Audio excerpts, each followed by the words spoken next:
4 दिवसांपूर्वी मुंबईत धुळीचे मोठे वादळ आले होते।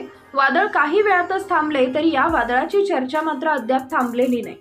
दरम्यान सोमवारी जोगेश्वरीतील मेगाडीतही या वादळाचा फटका बसलेला पाहायला मिळाला। ही घटना सोमवारी 5 वाजताच्या सुमारास जोगेश्वरी येथील मेघवाडी परिसरातील नाक्यावर घडली आहे। या व्हिडिओमध्ये तुम्ही पाहू शकता की मेघवाडी रिक्षा स्टँडचा परिसर दिसत आहे। पाऊस आणि वाऱ्यामुळे येणारे जाणारे लोक दुकानाच्या छपराखाली उभे आहेत, तर रिक्षा चालकही रिक्षा थांबवून उभे आहेत। याच वेळी अचानक एक नारळाचं मोठं झाड रिक्षावर पडतं आणि रिक्षाबरोबर रिक्षा चालकही त्याखाली दबला जातो। या घटनेत एक व्यक्ती जखमी झाल्याची माहिती आहे।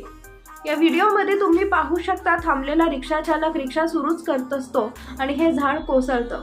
अवघ्या 3 सेकंदाच्या फरकाने रिक्षा चालक झाडाखाली दबल्याचे दिसत आहे।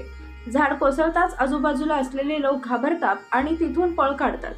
आपण बऱ्याच वेळी असं ऐकलंय की पाऊस वारा असताना कोणत्याही आडोशाला उभं राहण्याआधी ते ठिकाण सुरक्षित आहे की नाही याची खात्री केली पाहिजे। हा व्हिडिओ मुंबई टीव्ही नावाच्या इंस्टाग्राम अकाउंटवरून शेअर करण्यात आला आहे। मुंबईत 2 मोठ्या दुर्घटना घडल्या।